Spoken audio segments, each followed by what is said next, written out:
Welcome one, welcome all to the Blue March Cup #1. My name is Peter Canopit Hartnell, joined by Deedless this evening. Deedless, how you doing? Well, I am happy to be here, Counterfeit. I'm looking forward to this broadcast, and you know, I have some tea with me, which will make this broadcast so much better, because, well, tea and MC5, that's the best combo I know. There's always delicious water, but you're right. That's true. Very British. Tea is water. Tea is flavored water. That's true. But where does it stop, man? Where does it stop? Anyway, enough about drinking. We've got an ESL competition to bring on you guys. So, for any of you who are coming to the stream for the first time, our tournament today is a bunch of teams playing Modern Combat 5 against each other, with the eventual aim of making it all the way to the finals and potentially taking home $100 dinos. Now, Deedless, who have we got? Who are these teams that I speak of?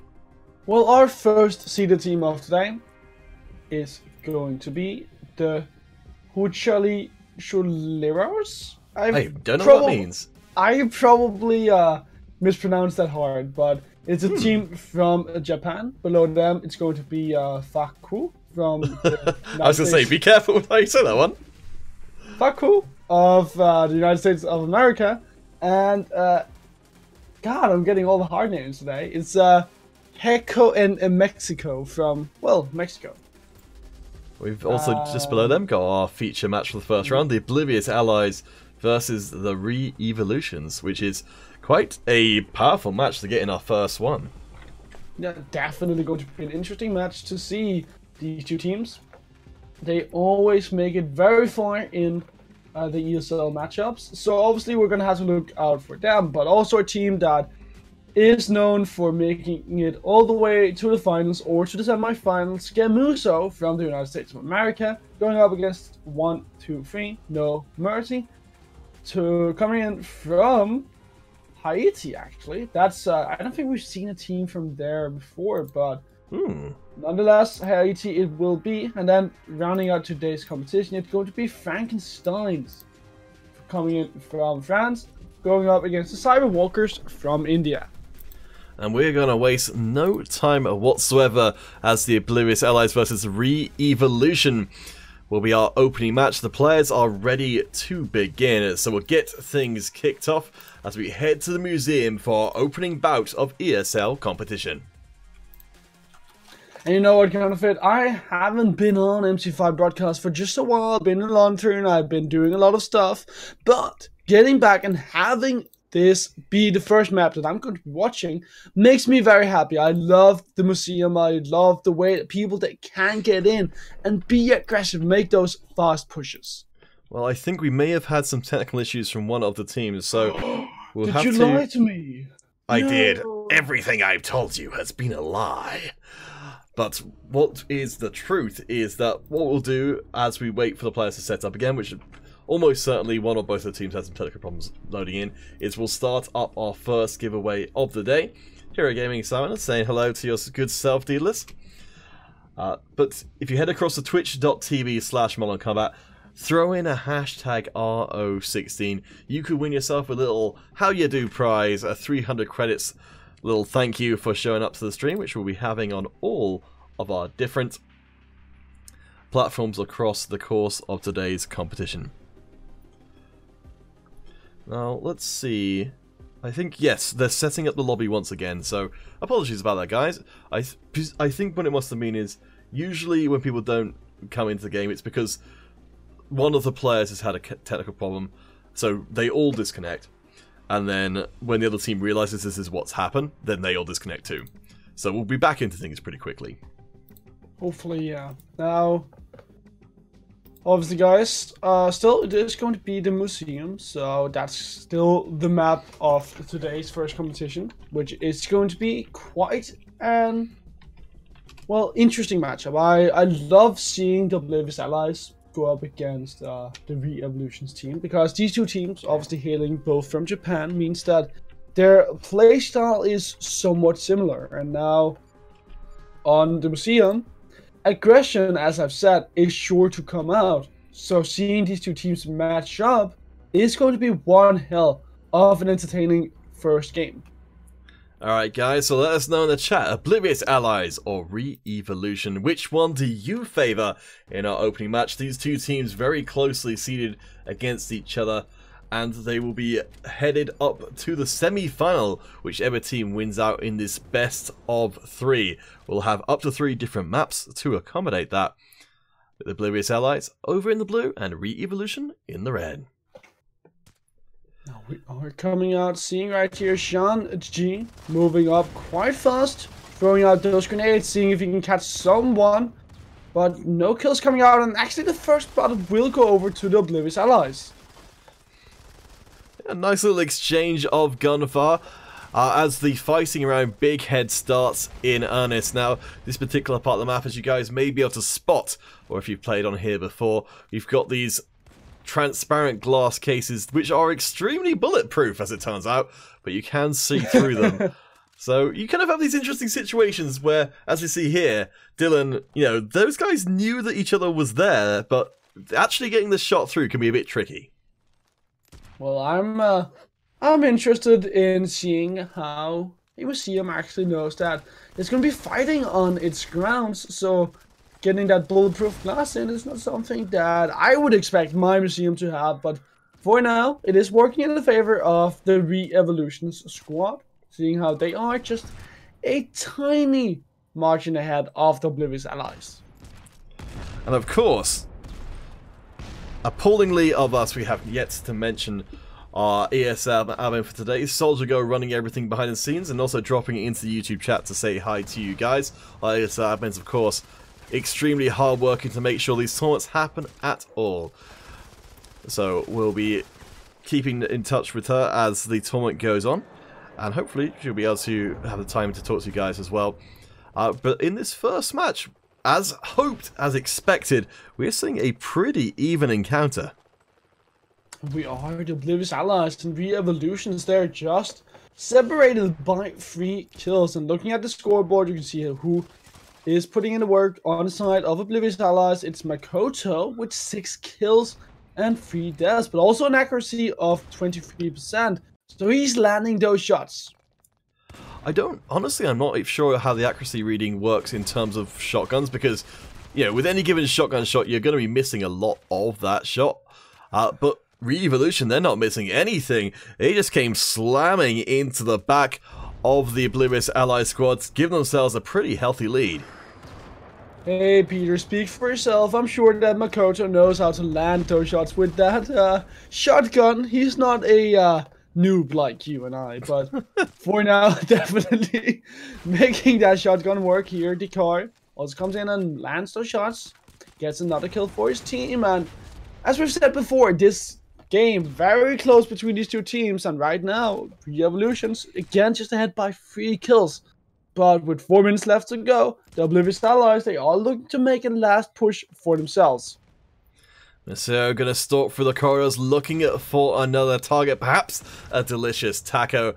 But it's actually everybody else who's picking up the kills as the Oblivious Allies close that gap that was there before. We're seeing a pretty good spread for the most part on the teams between the players who are scoring and the players who are getting it themselves killed. I think that's why we've ended up almost dead even at the halfway point. 3 minutes and 22 seconds left to go, kind of it. This game, I think, will come down to the very last kill, as Re-Evolutions and the Oblivious Allies, they just keep on switching first place. Now the Oblivious Allies are ahead, but Re-Evolutions, they could come back very soon, but 40 kills is about to be hit by the Oblivious Allies. Re-Evolutions, now is the time that you have to stop this bleeding. Re-Evolution's named. I don't know if the team was named after them or they were named after the team, but they will be trying to lead up the charge fold. Able to pick up a nice kill there as Decoy comes through, doing some real nice work with the imp, while keeping those death numbers pretty surprisingly low considering how bloody this game has been. Yeah, right here, someone who started last fold 11 times. That's not what you want to see. Re-Evolutions 41. It's the Oblivious Allies with 45. So far ahead. And Re-Evolutions, it's not looking like they can make the comeback. Last few kills going to come in. Yes, the Oblivious Allies taking themselves a pretty good run of kills in this last section. And Fold, we witnessed the last kill come through to put the Allies ahead. So Baron70, as you said in the YouTube chat, the games have just begun today, but the Oblivious Allies have given themselves a pretty strong opening to the tournament. And they certainly have. And now, guys, obviously it is best of 3 as usual, so it's not over yet for either team. The side of Re-Evolutions can obviously still make that comeback on the Rooftops, which will be our next destination. Alright guys, stay tuned. Our Twitch giveaway will of course be starting things off today. We'll be keeping that going for a little while, but make sure your entry gets in there as fast as you can. As always, you don't need to be watching primarily on Twitch to enter, but you will need to make your entry in the Twitch channel. We'll be back as soon as we can with a second round between the Allies and the Re-Evolution squad.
Welcome back everybody from around the planet. Our second encounter between the Oblivious Allies and the Re-Evolution Squad is here, this time as Daedalus predicted with his creepy Danish witch powers.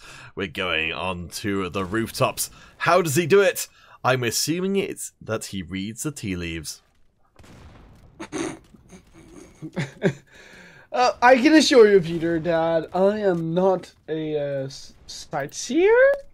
I think that's the word. Yeah, soothsayer. Yeah, a sightseer is more of a tourist. Well, I am. Well, I'm not a tourist for MC5, that's for sure, and we're in an MC5 game. Whee! That's good. See, segues, they're not just for riding around and looking silly. They're for cutting into game as, yes, officially, all thoughts of delicious drinks aside. Our first minute actually passing with a relatively low amount of kills between the teams. There's not an actual shortage of fighting per se, but I think it feels like perhaps in the second game that the teams have a little bit better measure of each other this week. Though, as you said, Daedalus, these are teams who've clashed repeatedly in the past. Yeah, they certainly have, and for the Oblivious Allies, now I don't like to back me up, but I would assume that these guys, that the Re-Evolution Squad, they actually win out most often just because they tend to be the team that, off of my head, get the furthest in these competitions. And now, with us being on rooftops, well, hopefully they're going to be able to make a comeback so that we can get 3 games in total. Yeah, for the Allies, I guess their most recent accomplishment would be that back in last month they got all the way to the finals, I believe, to then be knocked out by Roxas. For Re-Evolution, honestly, I think it's a very similar story. Roxas, for any of you guys who aren't aware, the dominant Japanese squad, and while Japan itself is a very, a very potent Modern Combat 5 country, sometimes, it's Roxas, the team that leads that country, that's actually holding the other teams down. That is indeed true, and now here in this game, Oblivious Allies and Re-Evolutions, they're just having this game be separated by 1 kill. Well, never mind, right here, Oblivious Allies, they make that comeback.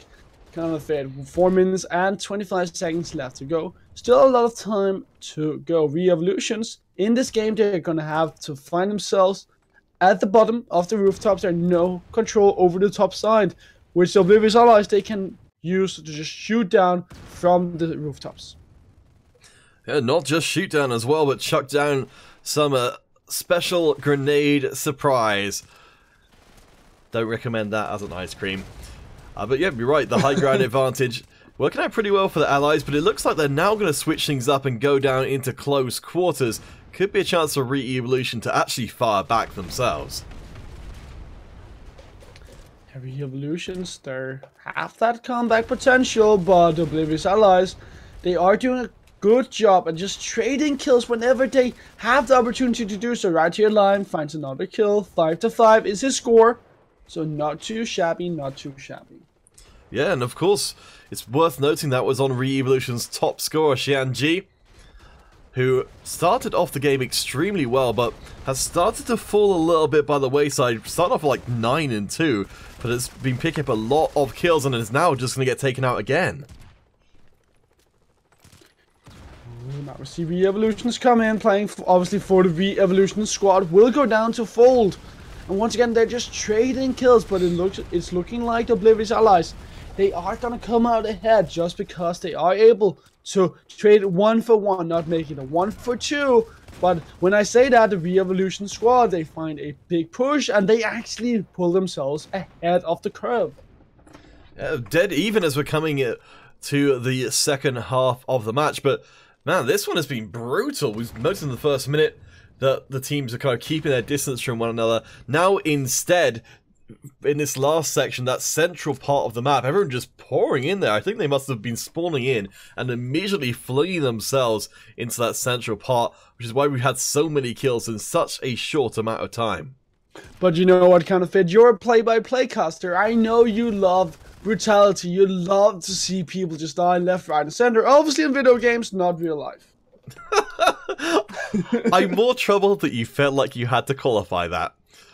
But hey, I guess some things are just worth stating. Hey, And Peter, I've met you in real life. I was like scared every night because I knew you would hit me.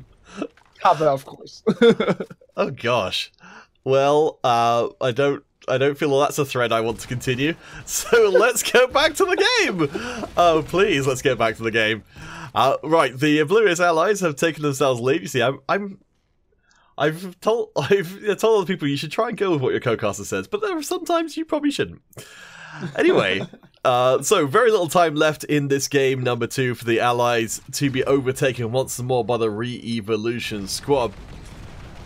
But there's still a little bit of time. Not Shanji is going to take themselves out with a grenade, but as we were saying, both these teams have been held down before by Roxas, and guess who's not in the tournament today?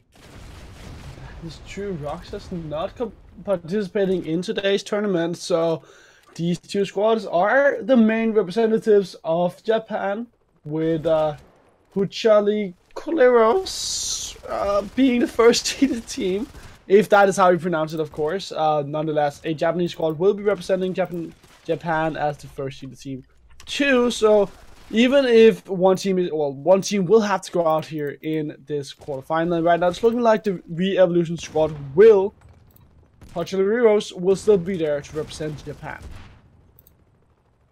Huachicoleros. Huachicoleros, I think is what Google Translate is telling me. But well, I guess we'll get a chance to say it plenty of times later on. Re-Evolution have actually done a pretty good job of catching up in this game, and with the namesake, the eponymous, that's a good word, it's so fun to use that as much of the time, which means the one which the team is named after, Re-Evolutions, picking up the kill, but Fold grabs 2 for themselves with that grenade as the last few seconds come in. Will it be another? No, the Re-Evolution squad push themselves even further, and they tie up the series. Oh, and we're going to a game number 3 counterfeit. That means that the next map, that is going to be Scramble. So that's going to be another map where this aggression can come out between these two teams. We have some very close maps. Now, Scramble, still an aggressive map if you know how to play that aggressiveness, or you will just see people tend to use those snipers.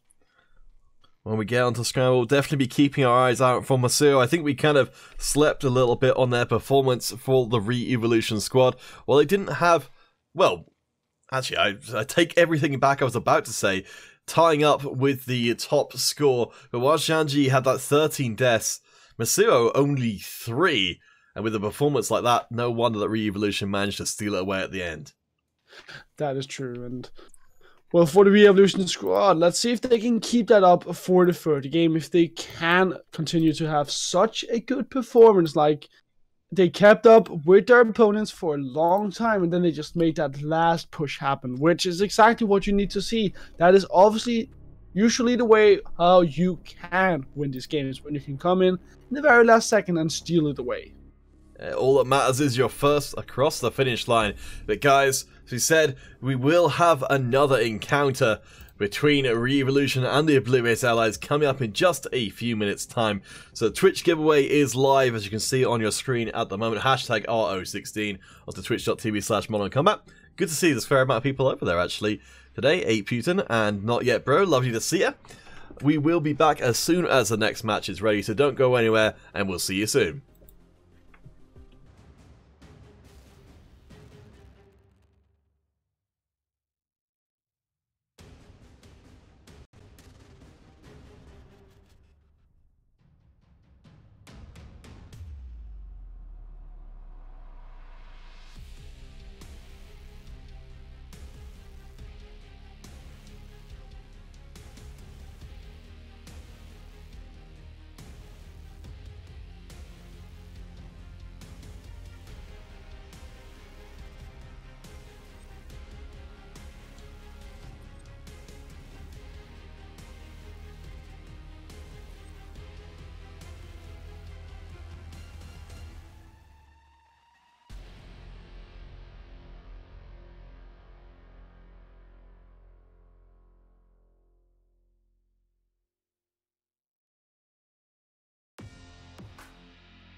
Welcome back, one and all. Re-Evolution and the Oblivious Allies have seen fit to give us a series. Game 3 is here on Scramble. Let's make it happen. And I couldn't ask for anything better, Counterfeit, to cast with you to get a 3-game series as our first series of today, and to see Re-Evolutions and Oblivious Allies be the two teams fighting in this best of 3. This is quite a series that we are being allowed to cast. So let's check in with, let's see, who was it from last time round? They're too busy being dead at the moment. Well, Masuo was our MVP last time round. We'll see if they're going to be able to repeat that performance for Re-Evolution. The teams have switched sides. We'll see if that does change up anything, as we're seeing the Oblivious Allies occupying the western part of the map. Whereas for Re-Evolution, they're just satisfied for now to be chucking grenades their way. Well, for Re-Evolutions, if that is what works, then that is what they should be doing now. Right here, looking at Decoy from the Oblivious Allies, having found 1 kill. Will he be able to win this duel? No, he will not. Goes down to Re-Evolutions, but immediately Re-Evolutions find themselves in yet another fight as he wins another one. But Kyo comes in and supports him, and now it's 6-6. Yeah, almost exactly the same score we were seeing in the previous games. But this time round, of course, a very different set of circumstances. It seems like the Allies are comfortable for the moment to operate with a two-pronged attack. Fold trying to sneak through and fire on the Re-Evolution flank every time they're not paying attention. Looking at Fold, Counterfeits. Fold right now with 2 kills and 1 death, but a horrifying accuracy of 3, landing a lot of shots here, so pumps that up just a bit. But still, that accuracy of 3, that's not what you want to see in the 3rd game of a best of 3 series. Right here, Shanji goes down to Fold, so pumping up his stats just a bit. Honestly, I appreciate a player who's willing to fire a gun a lot of times. And they can have an accuracy of 1% as far as I care, as long as they get the job done. And that's what Fold's doing right now. 4-1, leading the scoreboard for the Oblivious Allies. Fold may shoot everything they see, but occasionally those things are the opposition. Oh yeah, man! It's like watching a PUBG game with you, Counterfeit. Spray and pray. I'm so proud of them. I've taught Fold well. Oh, he's adapting the Counterfeit strategy. Well, it's working out for Fold this time around, finding 4 kills and only 1 death, so quite a good KDA. Yeah, honestly, I'm pretty impressed so far. Genji will be coming in and delivering a little return statement from the Re-Evolution squad. Now, Lime, who is currently working, actually, to a little sidebar here, I think, it's been the case for a few weeks, but I think we can officially call this the era of the COG-V. Pretty much everybody's using COG-Vs now. I mean, we've got some snipers, we've got some heavies coming in, but, I mean, by and large, the Assault seems to be the dominant class right now. Oh yeah, it is working out for a lot of people in these competitions, and you know what, I'm happy to see people move away from the snipers. Snipers, they are good as an asset to your team. They're good at somewhat finding people at range, but it shouldn't be your entire team. Sometimes you need that COG-V to back up your snipers, and that's what we're starting to see from these players. Someone like Fold coming in with that COG-V, supporting his snipers, so they can find the shots here on Scramble. Something that is conspicuous by its absence as the charge does come in. Kyo doing a nice job of clearing out the opposition with the grenades, is we're really not seeing too much in the way of recons anymore. I think the extra grenades, which the Assault class has access to, is just too darn useful to, give the recon any space to occupy on a team. That is a good point, Counterfeit. Now for the Oblivious Allies, we said this would be a fantastic ending to this best of 3 series, and for the Oblivious Allies find themselves with 5 kills ahead, looking for that fantastic ending to go into their favor. Now, again, looking at Fold, still finding 10 kills. Let's check in with the scoreboard kind of it. I need to see who's doing work for the Re-Evolution squad. Oh, it's apparently everyone. Shanji, Pax, and Kijo finding 5 kills on their own, making sure to just spread out the hard work and make sure that everyone is keeping up. Yeah, spread the love around. It's honestly a pretty good sign from a team when they all have similar scores to each other, because that tends to imply they're working together pretty well as a squad rather than leaning on any specific member. I mean, I guess there's an argument to be made for, and I know we've had this discussion before and we probably will again, about the idea of a team that enables its one best player versus a team that tries to rise above their component parts. But right now it seems like the Allies have got the best of it. They've been winning out the trades for a little while, creeping ahead, and with the time running out, Re-Evolution's day in the sun could soon be over. 1 minute left to go. Re-Evolutions, they have to find 5 kills and more to actually stand their chance against the Oblivious Allies. Oblivious Allies, 37, Re-Evolutions, 34. This game is coming down to the wire, with 4 kills being the separating factor between these two teams. Makoto providing some fire support for the Oblivious Allies, just picking off the kills as and when they can come through. Baron Samby in the chat saying, need a man holding the sniper down. Well, yeah. You know, we've always seen the meta shifting around. Even when there aren't necessarily balance changes coming in, teams will go with what, will go with what works best for other teams, but I kind of feel like the teams that really rise above and consistently perform are the teams that will innovate themselves, not just follow what everyone else is doing, but actively search for new strategies that beat the pre-existing meta.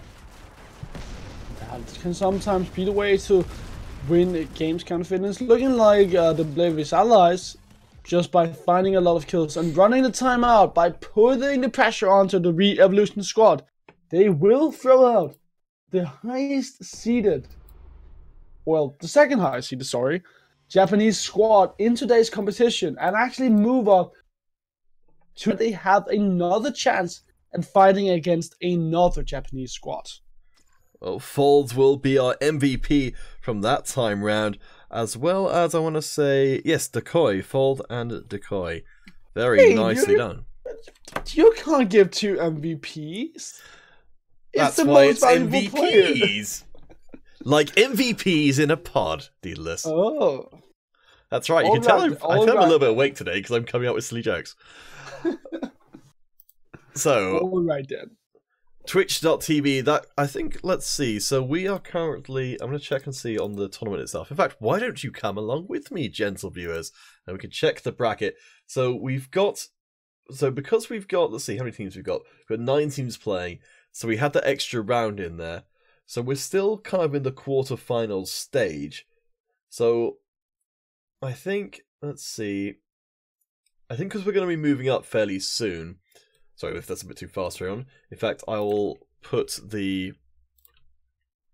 bracket around the place. I haven't actually updated the official bracket command on YouTube, but I will post the actual bracket itself into the various chats if any guys who want to see it can do so. But we'll be drawing our Twitch giveaway to a close. So, our Twitch winner will be Not Yet Bro. Not Yet Bro is our Twitch winner. Please post your dog tag and platform. That's dog tag and platform. One without the other will be no good. Deedless, while we're waiting for our next match to begin, we're going to get these guys on the stream to show off what they're capable of. You can't see it, but I'm giving you a thumbs up right now. It's a strictly visual medium. Well, let's get you guys all set up. So, boop, boop, boop. ESL123, as always, will be your pass key to fame and fortune. Let's start us off with a free-for-all during the break while we get set up for next game. Oh, what's going on with that one? Let's see. I think I've probably got one too many things running. There we go. So there'll be an invite in the global chat. There will also, of course, be, if you're friends with me on here, which I think we've got a couple of friends around, we'll get directly invited, or you can use the passkey to get in, and we'll be back underway in hopefully just a few moments more. So, Daedalus, if Yes. I know that you are a man of culture, like myself. Sure. If Alright. I have actually no idea where I'm going with this sentence. If you were a Modern Combat 5 weapon, which Modern Combat 5 weapon would you be? I would be an imp because I'm a little devil. Ah, good answer. No, I'm probably not an imp. I've been told that I'm a child in a 20-year-old body. What weapon is that?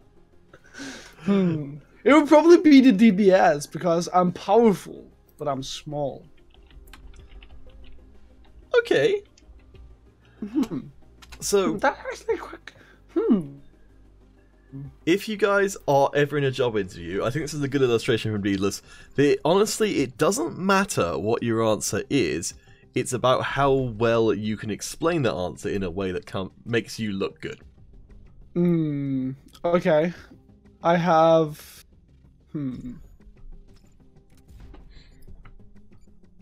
I'll tell you what. Okay, I can come up with a new one. We'll save it for the other side of the break because we're just about to go to. We can't possibly find out. The only way you could ever find out, gentle friends, is to stay tuned till after the break. That's right. We know how to keep an audience engaged, and we'll see you on the other side of the break.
Welcome back, gentle friends. Oops, I forgot to note down who got the best score, but hopefully you guys were more than clear on it yourself. So, we left you guys in suspense at the beginning of that last game, because Daedalus was going to tell us which MC5 weapon he felt represented himself the best. Daedalus, hopefully, in the intervening time, hasn't escaped from your head. You know what, Peter? I feel like I'm the combat knife. Because I might not be the thing you see most often. I might not be the shiniest, but I'm deadly. Okay. Now it's your turn, Peter. Are you a shotgun? Let's see. Which MC5 weapon? I could imagine you might be a shotgun, because you... I actually like to think that the... Okay, I'm going to see if I can find this, because I can't remember the name of it. It's a submachine gun / assault rifle. Maybe Hero Gaming someone or someone else can remember for me. But it's the gun you don't see very often, but it does surprisingly well.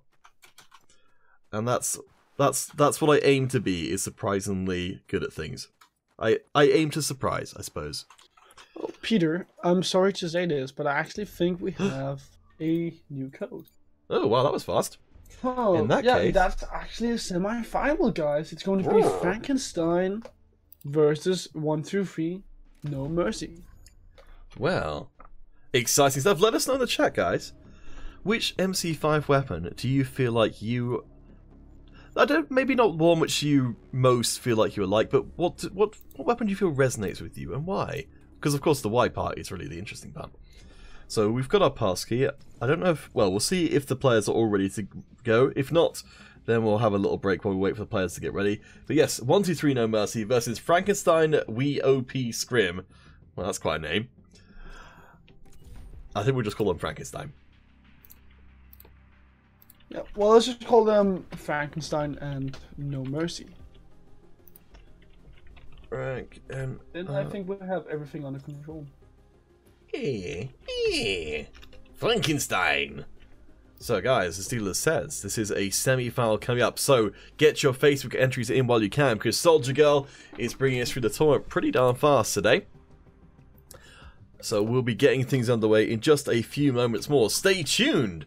And as soon as the teams are ready to go, we'll be back with our first semi-final of the day.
Elvis, we are back, ladies and gentlemen, for a semi-final of the day.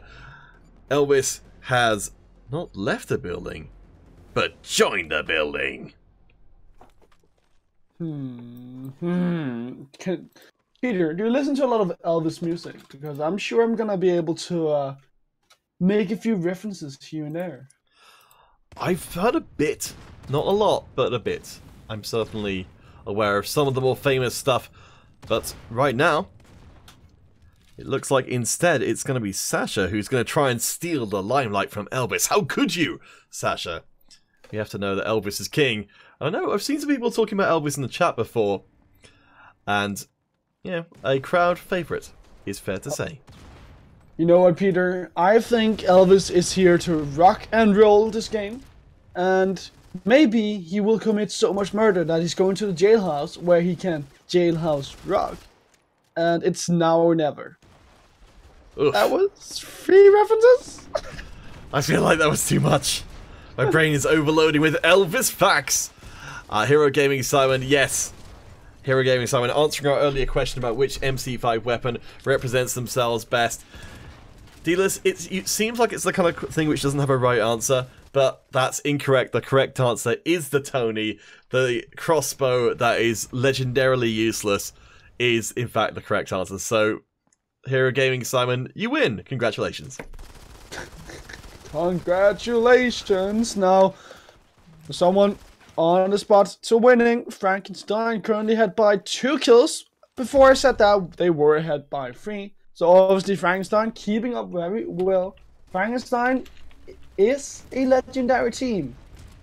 They have been together for a long time. They know how to play this game, and they always tend to end up fairly highly in these competitions. Now obviously in the last February Cups, it has been a swing in momentum for them, ending in 6th place in 2 of those, but also getting a top 3 in the other 2.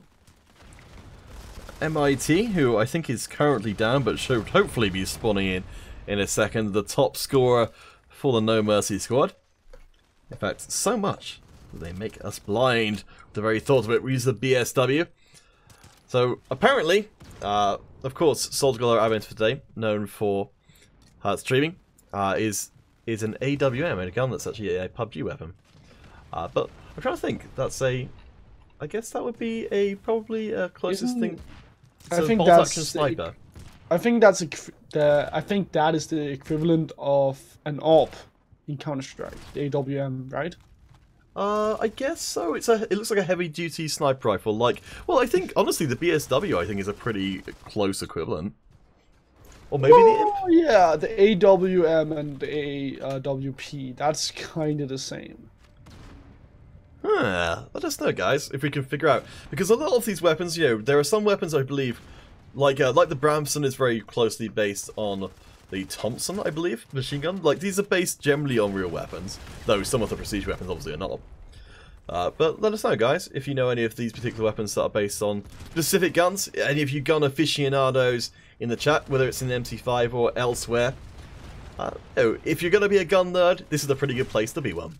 Yeah, and you know what, talking about the AWP, I think the Imp reminds me a lot of that AWP, but I can't imagine that it's based off of something real. Like, I would have a hard time seeing how a sniper rifle can shoot explosive rounds. I'm not sure if that's a thing in real life. I'm not a big gun guy, but I have a hard time seeing that be an actual thing. I would, yes, I think you're probably right. I don't believe it's based on a specific weapon. But we talked about before the Bramson, currently being deployed by Canada here, doing pretty well for themselves. It's a weapon we've been seeing turning up in more and more games. Kind of phased out in favour of the Bosk, but I think recently, and maybe, I don't know if any of you guys in the chat have any knowledge on this stuff maybe we've missed, but it seems to be while we noted that the Recon wasn't really being used so much, when it is being used, it's being used with this Bramson. Yeah, well, the Bramson is a good weapon too. If you get up close and personal, it definitely will take down the opponents. But it isn't very good at long range, so you have to get up close and personal. with the large magazine, that would also help you actually kill people. Now, unfortunately for Canada, Frankenstein, they are so very far ahead, and they will complete the match right here with a 10 kill lead. So No Mercy are gonna have to do better in the next game, as it is a best of 3, and they also did have a man disadvantage, obviously, in this first game, which I hope that they're not gonna have. I would love another for 3-game series. Yeah, real impressive stuff from Frankenstein, as we saw right at the end there, with, I think, Smile was also using the Bramson, which has got me on the Mono Combat fandom wiki, which is actually a really good resource if any of you guys want to research the Mono Combat 5 weaponry and perhaps find yourself an edge in the future. There's a pretty good comparison with the Bosk, noticing that the Bramson does actually have a higher rate of fire and accuracy than the Bosk does, but has more, has omnidirectional kick. So, I know dealers, you're familiar with this from other FPSs, that, so, they'll have weapons with different kinds of kicks you can kind of account for. But when you're talking omnidirectional, it makes it pretty hard to use the Bramson in a longer range firefight. Yeah, okay, that's what it... Yeah, that makes a lot of sense, considering that it is a submachine gun. Now, also, it has less mobility than the Bosk, which is why you don't see that Bramson come out very often. Alright guys, we do need to get ready for Frankenstein versus 1, 2, 3 No Mercy round 2. So don't go anywhere, we shall return. More Modern Combat 5 after the break. More Bramsons, more Thompsons, and whichever gun, hopefully there'll be more Tonys. But we'll find out after the break.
Welcome back, one and all. Our second encounter between Frankenstein and 123 No Mercy is here to stay. Vantage our destination.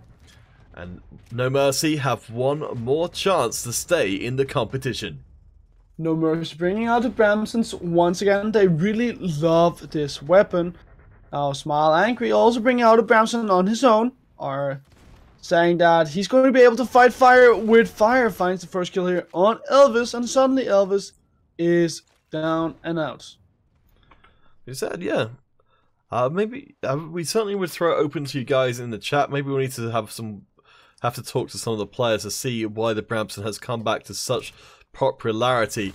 I think for a while, I mean, I'm just making a guess here, but for a while the COG-V wasn't popular, people needed an option that could work at short and medium range. And I think what it is that the Bramson works very well at shorter ranges. So it kind of fills that niche very well. And then for short and medium, you've got the COG-V. So there's less of a need, perhaps, for the Bosk. But I don't know. I mean, that might be the reason. I honestly will have to do our research and come back to you guys another time with our conclusions. Well, I think one thing you could say about the Bramson is that you're on the right path. Counterfeit that it is very good at short to medium range. And then when you have that COG-V, as you said, it's good in the long range. Now, the thing about the Bramson being favored over the Bosk, I think, is mainly because when you have the COG-V, you don't need a submachine gun with a low magazine, or sorry, a short magazine, which the Bramson isn't. It has a long magazine, which means that you can spray and pray a bit more and actually just rely on not having to aim down your sights when you're going up against someone with that Bramson. Yeah, and it can be all important. I mean, we see how quickly those kills can go through. I mean, while you can use the COG-V, aim down sights and get that bonus damage, you don't necessarily have to, but it certainly seems like you're encouraged with the Bramson to just spray and pray, and those prayers seem to come true more often than not. We are, of course, seeing the heavies coming out to the field as well. We can see some heavy fans in the chat.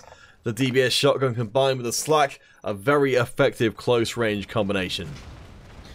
Now Frankenstein, they are taking over this game, Counterfeit 28-19. No Mercy falling so far behind. And you know what? It's Frankenstein's this time around that is giving No Mercy over to No Mercy. Because damn, are they killing No Mercy a lot. And that was a lot of No Mercies. I see. No Mercy are falling back in the face of a very strong Frankenstein squad. Bleach, the one with that imp in hand, who's rocking up the absolutely ridiculous scores along with Smile Angry. In fact, they've got exactly the same score as each other. That doesn't happen very often. And also with such different weapons, as MIT exposes some of the weaknesses of the Bramson, the lack of efficacy at long range, especially when you compare it to an imp or BSW sniper rifle. That is true, Counterfeit, and now weapons are coming into the favor of Frankenstein's, with them reaching that 42 kill mark. They have 3 minutes and 30 seconds left to go, but I don't think they're gonna need all that time, as they are so close that they can smell the victory. They can smell their path to the grand final. It's certainly seeming extremely close. Frankenstein putting on a clinic. Smile Angry and Bleach both just doing absolutely astonishing work for the Frankenstein team. I'm going to be making them down, noting them down here as players to watch, because based off that last performance, we've now got Frankenstein in the finals, and from what I've seen, they seem like pretty strong contenders for being our top team of the day. Yeah, man, now they are going to go into the grand final, where they have the possibility of meeting a Japanese squad, as both Charlie's Heroes or Oblivious Allies will move into the grand final. One of those two teams, and we're going to have to wait and see what happens, as they are currently battling it out in the upper semi-final. So while we wait for our next ESL match to begin, and hopefully we'll have time for this, we'll try and get you guys into a break game. So while we're taking a break getting ready for our next ESL game, Rather than leaving you guys looking at a break screen, we'd much rather you get a chance to show off your skills live on stream. So, Deedless, give me a map! Will it be streets? Will it be rooftops? Will it be construction site? Will it be the canals? Will it be Scramble? Will it be museum? Will it be advantage? Will it be conversion?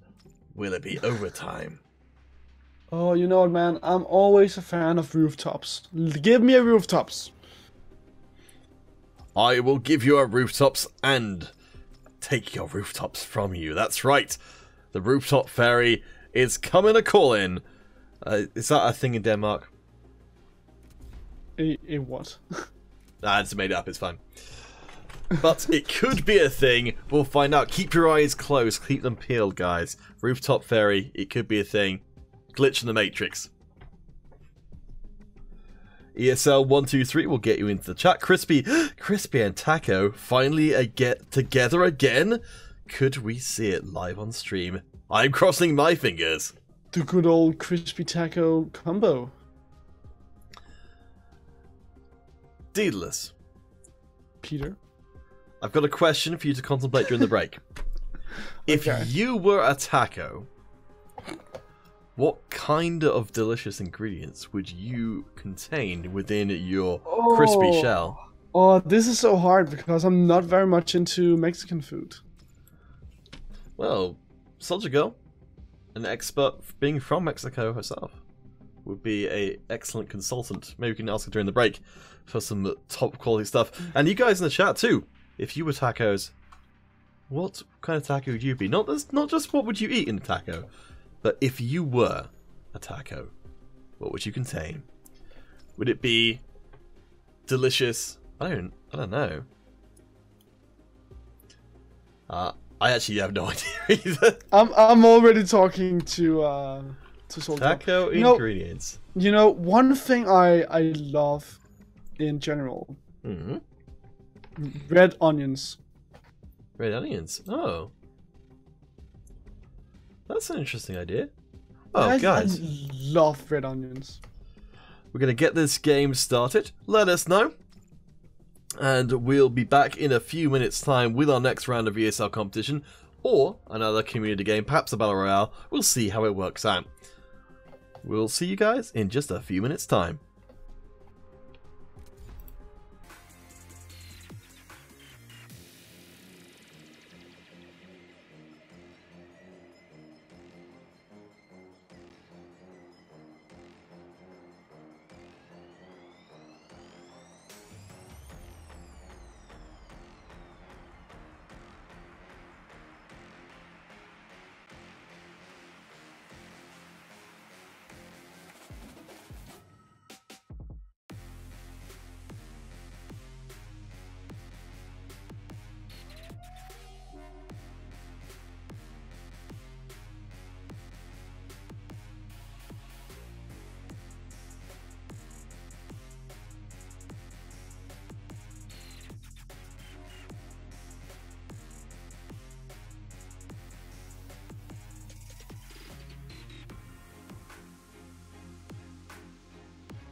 Welcome back, everyone. Let's take a look at those numbers. So, Aline, I think that's what Aline doing pretty well in that game, as well as Eyesight. Nice stuff, everybody. So let's jump back out. I believe, got a little bit of time before our next match comes up. So get your last entries in over on Facebook. Hashtag quarter into the Facebook comments if you want to enter in. So throw up on screen for just a second. We're going to jump onto the Battle Royale battlefield because we haven't actually had too much of a chance to get out on there today. And with Deedless, my perennial Battle Royale coach, I know, a chicken, turkey, and bacon sandwich is in my future. Well, Peter, if you want me to be your host, or sorry, not host, your coach, rather, then you're gonna have to make that a vegetarian sandwich, as I don't eat meat. That's true. Well, in that case, maybe you can answer the previous question about which taco filling you are, because apparently, I don't know if Baron Samdi was talking about what the question, but saying that grilled cheese. Is that a taco filling? They may have been answering a completely different question. But I'm going to assume they meant that as a taco filling. Okay, well, I'm gonna assume that you can put tofu into tacos. I think you can probably put tofu into anything, so I'm just gonna assume that you can do that and then say, hey, I'm tofu. Okay, well, as I said, it's not necessarily just about the thing itself, but why tofu?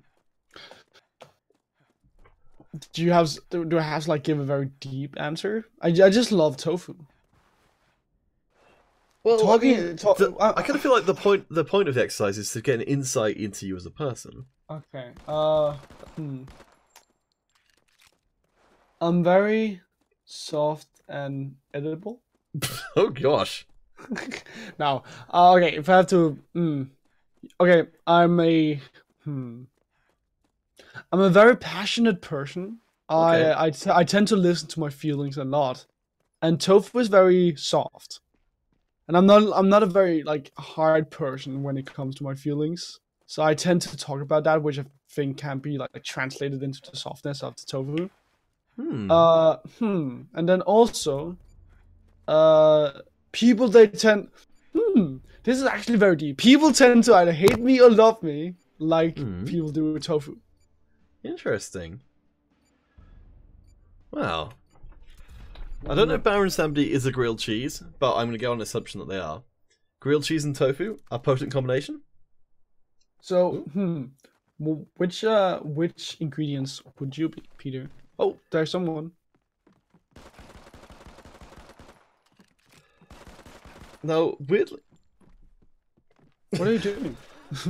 Weirdly enough, when I was asked to do a knife run by Hunter before one of our wild races, I actually did really well. And I was starting to think that I should probably trying to knife people more often. Because it's a lot easier than trying to actually fight people properly a lot of the time. Yeah, it really is. It definitely is. And I tend to go for the knife a lot as well. But yeah, which ingredient would you be, Peter? Oh man, I tell you what I had which was really good. Which, admittedly, isn't a very good personality thing, but I just want to kind of get it out there, is, oh gosh, I wish I knew what it was, actually. There was, in Exeter, which is where I'm from, there's a Asian food place, which had these kind of bento buns, I think they're called? Yes, that's Japanese. Yeah, and they had, like, this kind of crunchy stuff in it, and I was like, man, that's real good. Real good. Like, the actual food itself was kind of a bit but the texture, man, the texture was fantastic. Because I don't have a very good sense of taste. So, stuff having a strong texture is really good for me.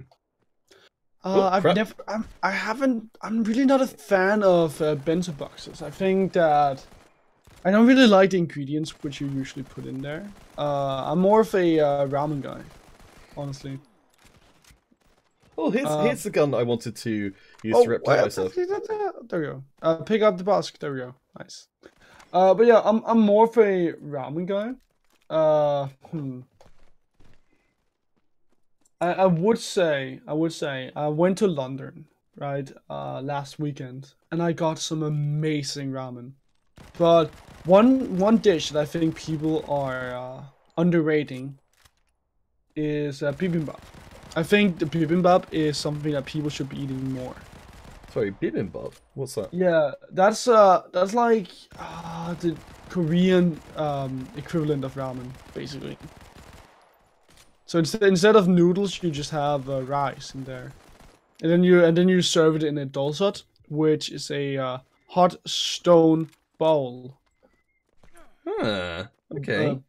Which is amazing. Like I would recommend that if you ever get the chance to go to London, go to Soho and then eat at Soho Bibimbap. Well, I go to London semi-regularly, but I didn't know about that. Yeah, That's well, cool. I wish I could. Soho is my favorite place in the world now, just because of all the possibilities in terms of food. Oh, but yeah, we also man. have a code. There's oh, well, we'll have to jump out this battle royale then. If you guys ever get a chance to, I've done some work at the Red Bull Gaming Sphere in London, which you can have a quick Google for if you're so inclined, if you happen to be in the London area. And right next to there's a food place which is fantastic. It's quite expensive, but it's worth it. Like you can get oh gosh, what is it?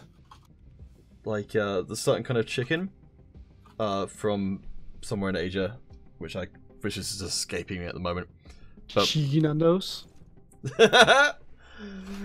Well, I mean, that's a given. I don't know. What's the Korean chicken? Of course, yeah. Why was I blank on that? Korean chicken. Any of you guys haven't had Korean chicken? Oh, Baron Sandy, I wouldn't even bother to eat a taco. It's too messy. I'd rather be a grilled cheese. Baron Sandy, I can respect that opinion. I'm not sure that. Well, to be fair, I've not had a lot of experience with tacos myself, but I've had a fair few grilled cheeses, so I can appreciate that position. I don't think I've ever had grilled cheese. Really? Well, maybe like in a toast, but like in a grilled cheese sandwich, which is basically a toast. Oh wow, we're actually already in the finals. Yeah, we are. Man, Soldier Girl's been working real fast today. Thank you very much, Soldier Girl. Well, in that case, like I'm not very much into the whole. Sorry, if you want to finish. Well, I'm just gonna open up a Summer giveaway because I didn't realize we were going quite so fast through today's competition. So we're gonna open up Mob Crush as well. So if you head across to mobcrush.com/Modern Combat and type in #semi, we're going to leave that open just for a couple of games before moving on to YouTube, because we've got to get a lot of giveaways done by the time we're done with today's stream. But we're getting through things fast. We're only 1 hour 40 into the broadcast and we're already in the finals. So get your entries in while you can. I'll leave the Facebook giveaway open as well. But Mob Crush is going to be going for the next couple of games, and then once we hit the beginning of game 3, we're going to open up YouTube, because we want to make sure that we give you guys a chance to enter before the stream is over. For now, though, with all that business set to, Deedless, you were saying. Yes. I'm not much into the whole Mexican like kitchen. I've eaten burritos and like taco bowls, but other than that, what is a taco bowl? Well, it's something that I've had in Berlin a lot. I think you can have like a taco bowl, which is basically like just a taco salad. So is it what you get inside of a salad, but just in a bowl? Oh, sorry, inside of a taco, but in a bowl. Yes. Okay. And I've had that in Berlin, and it's really good. But I'm more into the whole Asian kitchen. Like I love eating Japanese and Korean food. So have you had Korean chicken? No. Again, Well, the chicken itself is, as you'd expect, isn't different, but it's the kind of the spices and things used on the outside of it are so good, so good. Yeah, it's not really in the past 2-3 years that I've started eating a lot from the Asian kitchen, and I've been a vegetarian for 4 years now, I think. Three, 4 years. Well, Puton likes German sauerkraut. That's pretty good as well.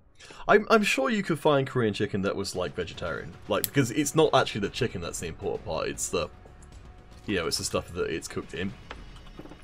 How can you make a vegetarian chicken? Well, I mean, you just have chicken substitute. Anyway, while Dealers tries to deal with the concept of... It doesn't make sense to my brain.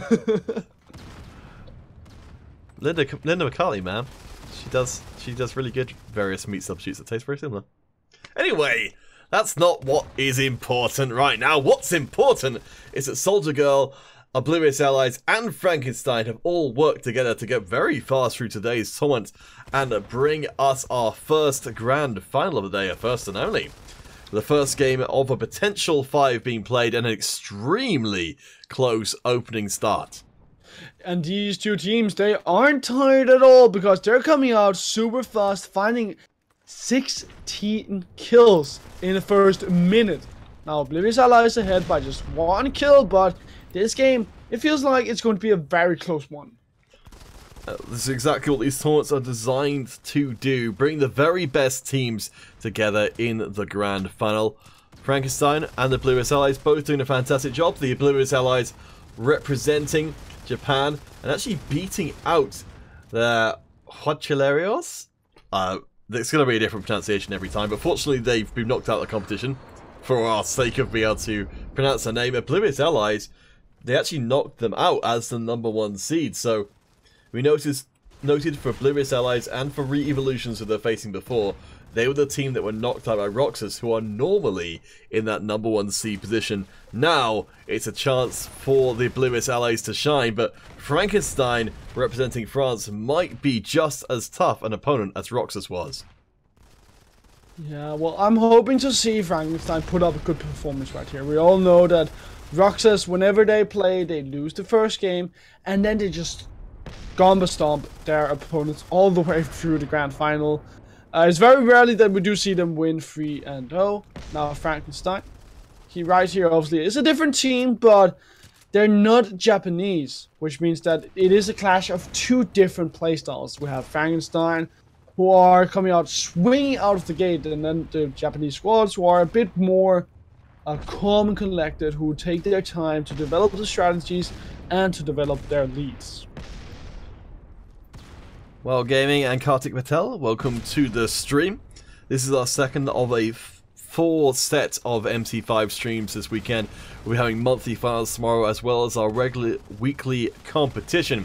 So I hope you'll come back and join us for that. Right now, though, we're seeing a fantastic first game of our grand finals between the Allies and Frankenstein. Extremely even, and we have got these 2 standout players so far. It's going to be Roger and Makoto. Roger with 13 kills. That is such a huge stat for Frankenstein. But now time is slowly running out, and Frankenstein's so close to 40 kills. But the Oblivious Allies, they are hanging on. 36 right here, 39 to Frankenstein. 3 minutes and 35 seconds left to go, so it's far from over. But I think it's just going to be a matter of time until Frankenstein, they reach that 50 kill mark. The Allies are behind for now. Smile Angry, remember from before that Bramston user who found such great success, I think with the longer sight lines of Scramble, will concede across to using the Cog V as a more viable alternative. But Frankenstein, have broke that 40 kill barrier and are starting to build up that momentum they'll need to push this first game over the edge. You know, Frankenstein so very close that they can taste it. But the Oblivious Allies are not giving up, but they have to stop giving up kills. And with 2 kills just being given over to Frankenstein, it's over. It's done and dusted, and Frankenstein, they will win game #1. Second map of today will be Streets, where the Oblivious Allies, they're going to have a hard time again against Frankenstein, who just love their aggression. So guys, stay tuned, we will be back soon. The Mob Crush giveaway is going, of course, right now.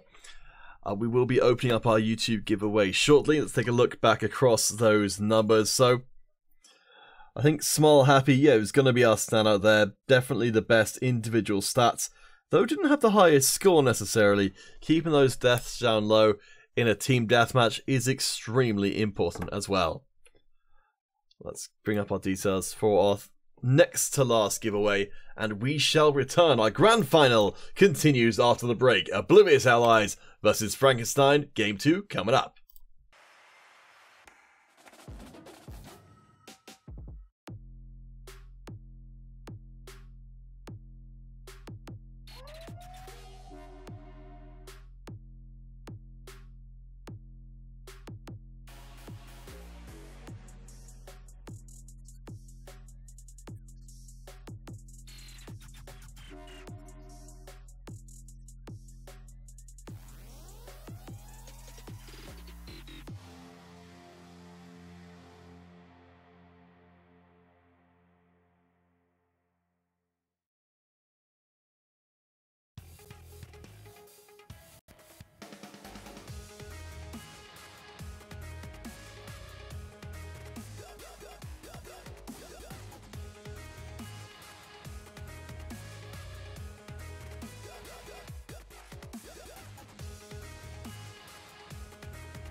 Welcome back everyone to our grand finals, Frankenstein versus the Oblivious Allies.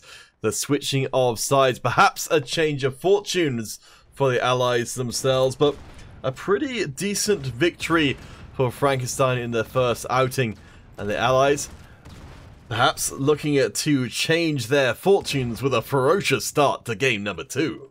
It's looking like the Allies are a bit mad counterfeit after losing game number 1, finding 4 kills, make that 5 in the first minute. The first half minute rather, and Frankenstein falling a bit far behind now. They are 1 man down obviously as well, but keeping up with Oblivious Allies for now until their 5th man can reconnect is their priority. Yeah, I'm also impressed to see that the entire team picked up the kills in the first exchange. We'll have to see how long that ends up lasting, as while Frankenstein may be down to just 4 members, they are still going to be coming in swinging. 3 kills on 3 of theirs, and Noctis doing some good work in the close ranges. Very brutal exchange of fire. Frankenstein making interesting use of the Imp, which can be a pretty effective close range weapon with that mine laying you talked about a little earlier in the broadcast. Well, I'm considering that here on the streets, it's a lot about getting control over the middle settlement, getting control of that big building. Then having that imp and having that AoE damage is very important for Frankenstein. Now, Frankenstein, they are ahead. They've been able to keep up with the Oblivious Allies, despite them being down 1 man. And now with their 5th man reconnected, they are ready to wreak havoc upon the Oblivious Allies. 5 minutes and change left to play, but a very even game. The Oblivious Allies' early advantage seems to be getting erased by just the ferocious coordination of the Frankenstein squad. Bleach doing the run through finally falls down to Taco. That took way too long for comfort though for the Oblivious Allies. They can't afford to have a run like that start again, but that's just what Roger's trying to do.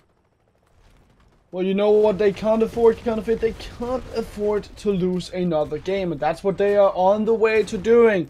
The Oblivious Allies is a best of 5. But if they lose this right here, then suddenly they're gonna have to win 3 games in a row. And that's not something that you want to do, not in a grand final. Now, it's a very big ask of any team, especially when you've just seen already that all your strategies up until this point have fallen by the wayside. Still, it's a relatively even game, all things told, with 4 minutes left in play. As always, it's only a matter of being 1 point ahead, but even if you win by that kind of margin, you've got to keep doing it for the whole series as well. And not having a big lead can affect your confidence a little bit. It certainly can, but Frankenstein, they get that lead back again, so they must feel more confident for the Oblivious Allies. It's feeling like they have used all their steam in the first 2 rounds of today, in the quarterfinal and in the semi-final. And they are running out of steam now. Ahead by 2 kills, so not exactly out yet, but Frankensteins, they're keeping up with the Oblivious Allies. You know what, dealers? I reckon tacos full of tofu, full of grilled cheese, because they are on a run through this game. Oh, actually, that's kind of gross. Let's pretend I didn't say that.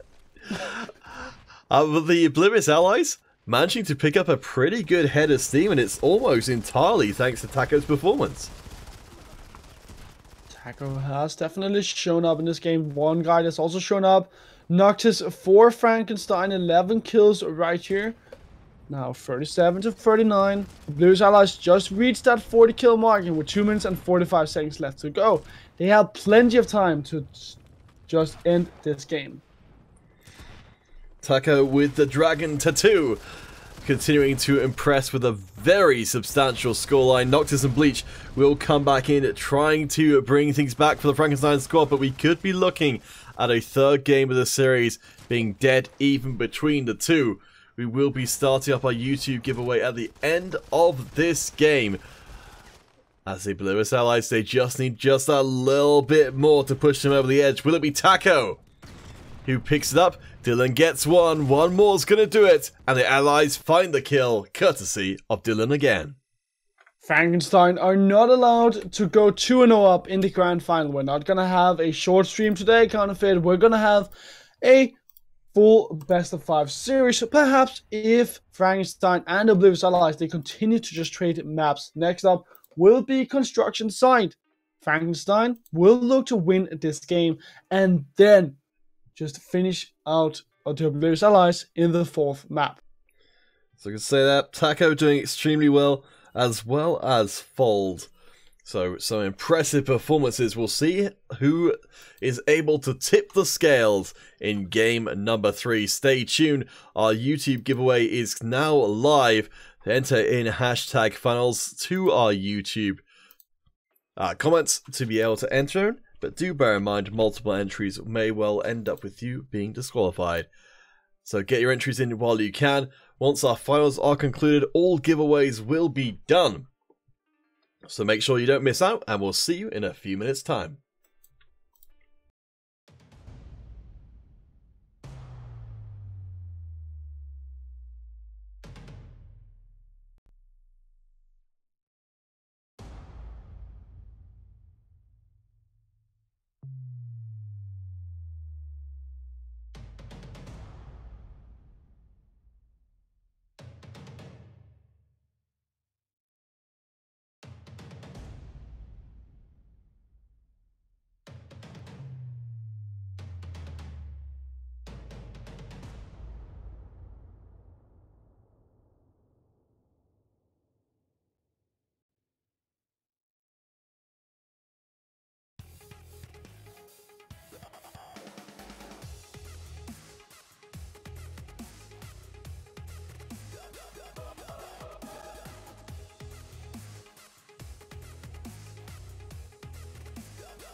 Gentle friends, one and all, gather around the campfire and hear the tale of the oblivious allies who drew even with Frankenstein.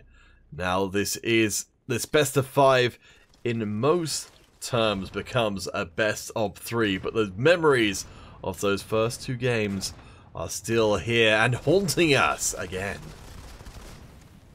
They certainly are. Now, for Frankenstein, game number 2 certainly must be haunting them because they kept up for such a long time.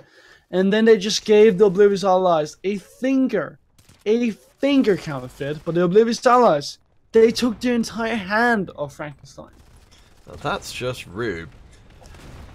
A finger sandwich is one thing, but a knuckle sandwich is another, as Taco and Fall doing a nice job of cutting down the Frankenstein offensive moves before they can really get established. We can see Frankenstein are trying to stack up on the outside of the central area, charging in now with Bleach. Will get cut down where they stand. And Taco, once again, is proving to be delicious with a 4-1 scoreline. Taco certainly looking to come out and make work for his team again. Now, this game is looking good for the Oblivious Allies side, but also for Frankenstein, very even. And you know what, Counterfeit? Both teams, they are fighting for the possibility to not have their backs against the wall, because if you lose this game, you're gonna be your opponent will be on match point, on championship point. Yeah, $100 for whichever team comes out on top here. And for any of you guys who were around earlier, you may have seen the monthly finals. That is what these teams are fighting for. Not only the $100 you get for winning a weekly tournament, but access to those monthly finals. And not just that, but the more points you have from doing well in these weekly tournaments, the better your seeding and the better your chances of accessing those $500 prize pools. So it does mean a lot to win today's competition, and that is why we're seeing these two teams just fight so fearsomely to try and win this game and win the overall tournament. Now Frankenstein ahead by 3 kills. This is the team that we know and we love, but they need to keep up this aggression. They need to shut down the Oblivious Allies, and it's working out pretty well so far. The last trade going heavily in their favor and leaving them ahead by an entire team's worth of good times. 4-minute 20 left on the clock. Frankenstein winning out yet another tray, and it's Roger leading the charge, playing the heavy. Not a class we see very often on the construction site at all due to its short range, but in certain situations can be extremely effective. That is true, and now for the certain situations it's working out, at least for Frankenstein, having that DBS and a slash 7H doing quite nicely for themselves with a 5-kill lead. 3 minutes and 40 seconds still left to go, but I don't think Frankenstein will want to use all that time, as they need 15 more kills, Counterfeit. So they don't need to run down the timer, they just need to find those kills and keep up their aggression. Noxus will be charging in from the side, trying to drive out the Oblivious Allies from this central point, keep them on the back foot for as long as possible, and rack up as many points as they can. The Allies really struggling to drive up their score in any meaningful fashion. Taking Roger off the field is certainly the beginnings of something, but Frankenstein will soon put an end to this game 3 unless they're stopped right now. I don't think the Oblivious Allies, they can stop Frankenstein, because Frankenstein, they're so far ahead. They've been looking so good here in game number 3. And the Oblivious Allies, they're just gonna have to say, okay guys, what went wrong? What can we do better in game number 4? What can we do better on Vantage? And right now, the Oblivious Allies, that's really all they can do. Looks like things are coming to an end, so our stream could be shortly as well. Of course, with the 1-1, it does mean we will be carrying on to game number 4, but Frankenstein taking a convincing victory, look well poised to take the whole darn thing. They certainly are, and with all the momentum that Frankenstein they just got off of this game, I'm sure that they're going to be more than ready to win game number 4. Look right here, Smile and Roger, 17 kills and 16 kills respectively. God damn if these guys they didn't put up quite a performance. Alright guys, so our YouTube giveaway is currently live. Hashtag finals onto the YouTube page if you want to enter in. We will be only running it very, very briefly. So if you guys want some free credits, you've got to get your entries in while you can. Otherwise, we'll just have to end the stream and keep all those credits for ourselves. Our grand finals will continue. Oblivious Allies versus Frankenstein. Game number 4 coming up after the break. You don't want to miss it.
Welcome back, gentle friends, one and all.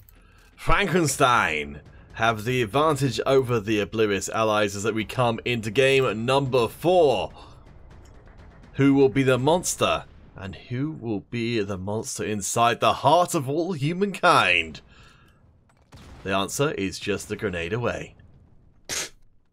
And now the question is, Counterfeit, will the side of Frankenstein actually be able to finish this off? Now, they did lose game number 2, but damn if they didn't win convincingly in game number 3. They made a huge push, they got back to their old aggression, and they just said, alright Oblivious allies, you cannot handle us coming out swinging, us coming out finding 6 kills in a row, and they're just developing a huge lead. So now we're gonna do that, and we're gonna take you down.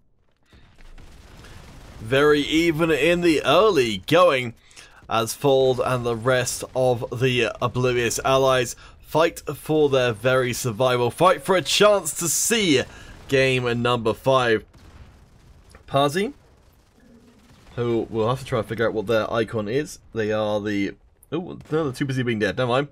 We'll check back in with them later as Sasha taking the lead for the Frankenstein squad. As expected, making use of the Cog V. Honestly, I mean, do this, I'm sure we've kind of brought this up before, but I don't know how you feel about this, but right now, there are several periods of Modern Combat 5 esports history where it was very, very dominated by one class. While the Assault is maybe a little too common, I feel like we're in a pretty good spot at the moment where we're seeing, I'd say, 4 classes getting consistent use in esports. Yeah. Well, I mean, sorry, so talking historically, there were periods of times where we just see, very recently, just the Bounty Hunter, or like almost exclusively the Bounty Hunter with the ERG, and then before that, almost exclusively, the Morph with the LAC sniper rifle, because, again, that was the best, there was the definitive best class, and while the Assault is strong, I feel like balance-wise, and you guys in the chat can let me know if I'm off base on this one, I feel like we're actually in a pretty reasonable place. Yeah, you know what, Counterfeit, I like what you're saying, because obviously having diversity in terms of classes that are viable is healthy for a game. The more different things you can pump out, the more different things you can see, the more strategies you can use, the better. And I feel like right now, MC5 is in a pretty good position. But someone who isn't in a good position is Frankenstein, right now down 2 members here in this grand final.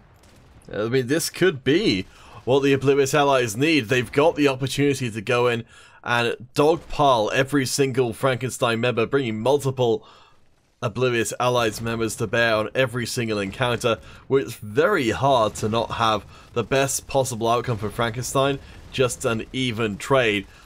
Frankensteins do get back one of their members. Roger's still out in the field and legging it around the place, but runs right into Parsi and gets put right in the ground. Now Frankenstein very close to being put into the ground, have regained 1 member, but the Oblivious allies, they are just using their man advantage to overtake Frankenstein. Now full 5 members on the side of Frankenstein, only behind 5 kills. This is doable. Noxus looking to try and make an impact back into the game with 3 minutes left on the clock. Yes, Frankenstein back to full strength. Still a force to be feared. And they're only very slightly behind the allies. The opportunity has come and gone. The allies are in the lead, but it's not an insurmountable lead. They'll need to keep piling on the pressure if this will be a full 5-game series. Oblivious allies, they can't lose their steam now. They need to keep it up, and Frankenstein, they're doing the best to come back. Right here, Zuma goes down. The kill lead has been reduced to 3 kills, so it's not over yet. But Frankenstein, they're fighting their way back, and now it's just 1 kill, 42 to 43. Coming down to the last few moments, the allies' lead has been chipped away at. Sasha and Roger both pulling in some real heavy numbers for the Frankenstein squad, but ultimately, just being that little bit better than their allies right now may not be enough, as only 2 more kills are required. 4 kills for Frankenstein. Right here, the taco grenade comes out, and that's gonna seal the deal. Oblivious allies, they win game number 4.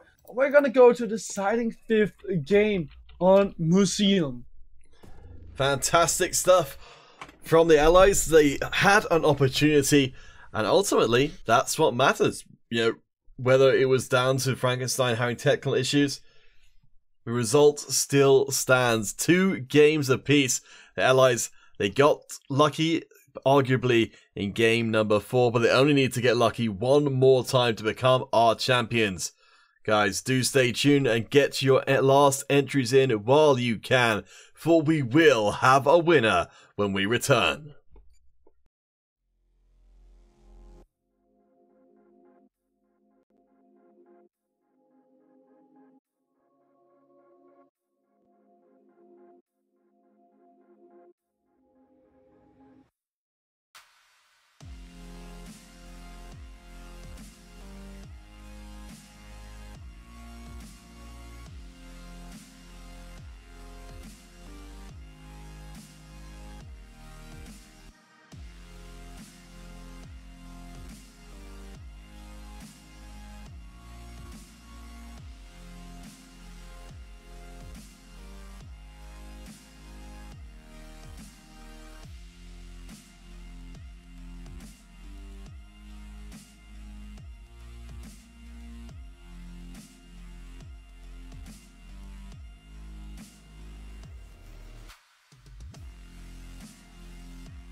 Welcome back, everybody from all around the planet.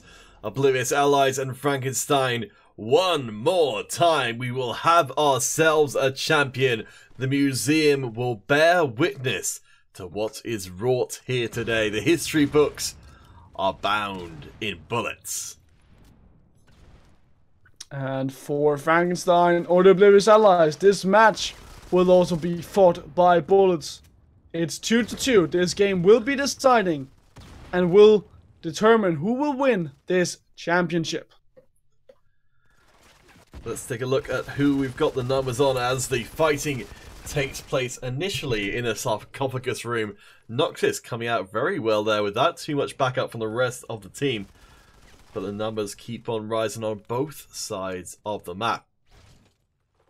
Let's see, so yes, Makoto, the one to watch for the side of the Oblivious Allies.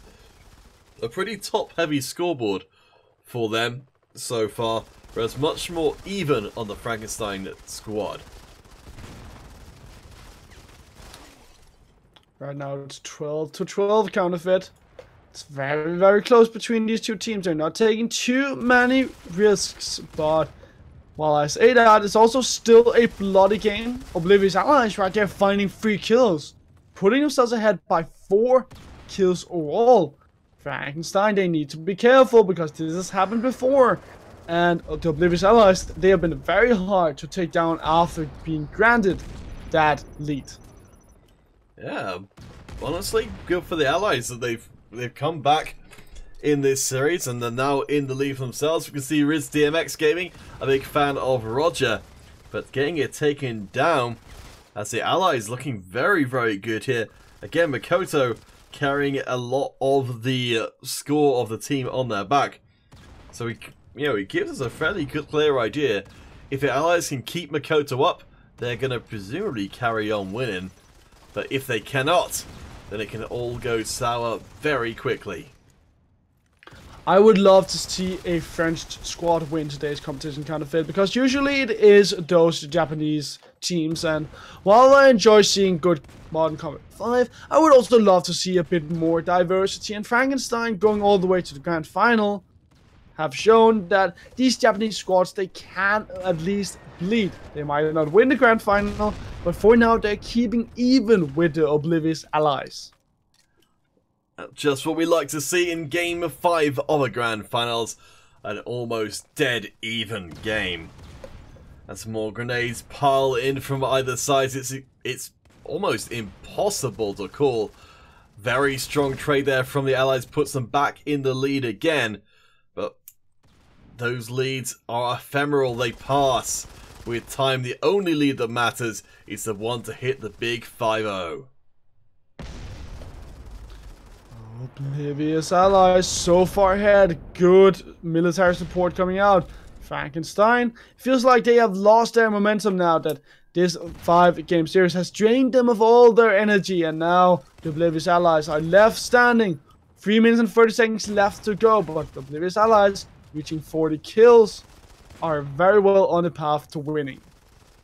So what you're saying, Deedless, is while the red team of Frankensteins, the Oblivious Allies are some kind of vampires.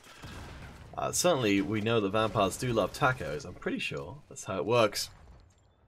Oblivious Allies just need a few more to push them over the edge, but Bleach has got something to say about it.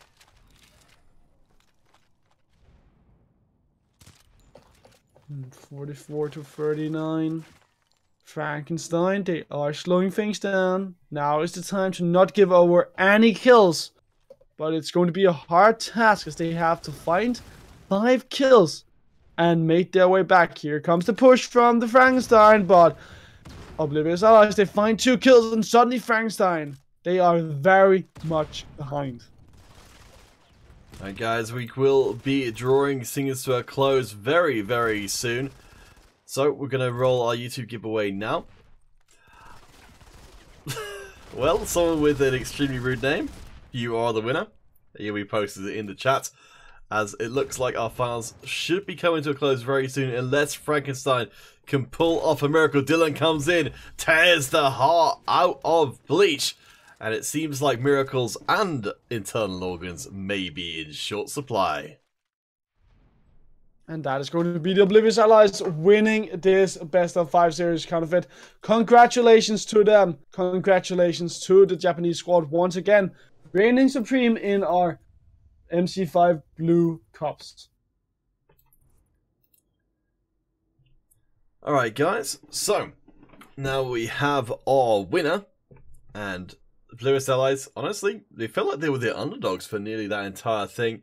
We'll be waiting on our first giveaway winner to see if they respond.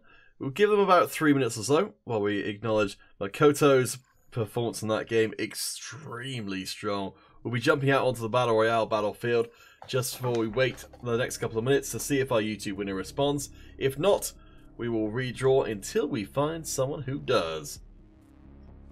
Our thanks, of course, to Soldier Girl, who's been running a fantastically smooth competition today. We will be back with more ESL over the course of tomorrow, but for now, let's jump out onto the battlefield once more of the Battle Royale to see what we can accomplish given the time and space, and also as much tofu sandwiches as we can stomach. Hey, you know what? I love me some good tofu. I had ramen in London with tofu. That was so good. Interesting. Have you ever had ramen, Peter? I've definitely had ramen. I don't know if I've had ramen with tofu. I would have no idea what that would taste like. Well, nothing in particular. Tofu doesn't really taste of anything. It's just very healthy for vegetarians. I've always been kind of fascinated by tofu because of the whole idea that if you cook it with something else, it takes on the flavor of it. It does, yeah. And that's a cool idea, like culinarily speaking. That it feels like there's a lot of potential there for, if you don't necessarily have a lot of a given ingredient, that you can kind of magic up something which isn't necessarily exactly the same, but is reminiscent enough to be recognizable. Well, you're in London fairly often, right? Semi often, yeah. Yeah.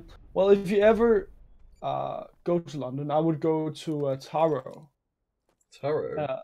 In Soho, at Brewer Street.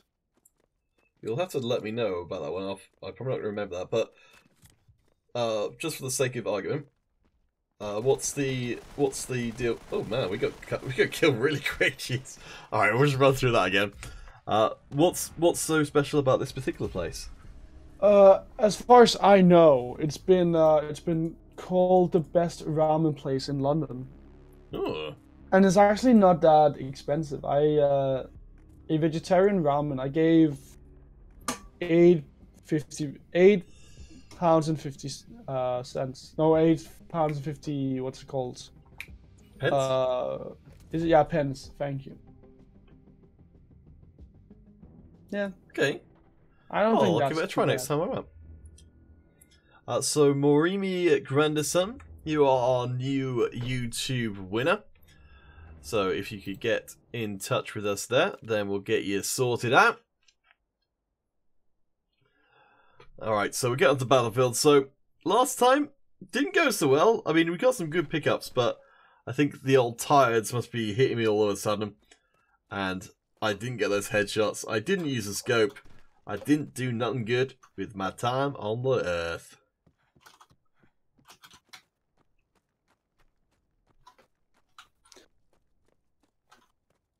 So, Peter, how far do you think you'll get today? I think a tofu sandwich is in my future. Okay, well, let's see if you can get a tofu sandwich to end out today's stream. So, I had some... oh, thank you. Yes, Jonathan Smith, Korean restaurant. Interesting. So I got some good advice from Reddit recently, which is, if you are the kind of person who... Oh, that went pretty well. is to not try and let me rephrase. It's to try and give up on wanting to win. Because the whole idea being that if you want to win, yeah. Gosh, I'm trying to remember. Sorry, my brain's not working very well. I'm trying to remember which way around it is. The idea that you... Ooh, okay, probably... Just a second. Oh, you're killing people! Woo! Whoop, whoop, whoop. Of being... What was it? Oh, man. Sorry. I know, I find it very annoying when people come up with something and then realise they don't actually know what they're talking about. Ooh. Well, that's what I do very often, so it's alright, Peter. Oh, that worked out pretty well, because they've got loads of stuff. I often come up with a lot of stuff that I don't know what I'm talking about. I appreciate the self-censorship there as well. But yeah, what was the point? I guess I'm trying to remember what the point of it was. That I think if you... Oh, that's right. It was the difference between wanting to win. So wanting to win is fine.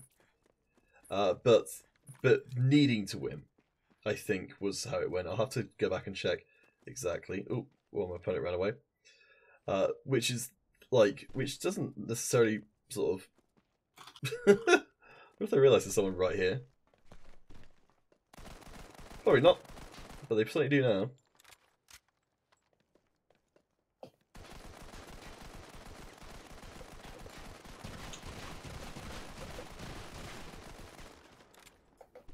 Alright, how well are you doing? Oh man, you have a lot of kills. Peter! You're blood hungry today. Blungry. But yeah, I guess it's a difference between wanting to win and needing to win. Oh man, I wish I could remember which round it was. I guess the point of it being that you should definitely try and play with the intention of wanting to win, as in you're trying to win, but trying to get away from this idea that you need to win in order to kind of like be satisfied with your performance. Mm-hmm. Because there's so much out of your control in any given game that, like, it doesn't... Well, you know... Oh man, my brain's not working at all. But I guess, like, it's kind of hard to be happy if you're judging your performance based on how you say finish. Like, did you come in first or whatever? Yeah. Just because that doesn't actually even matter. It's just on how well you played a given game, and did you do better, and did you kind of... Was the stuff that tripped you up before that you weren't tripped up by that time round? And try to focus more on that than on, did I come in first?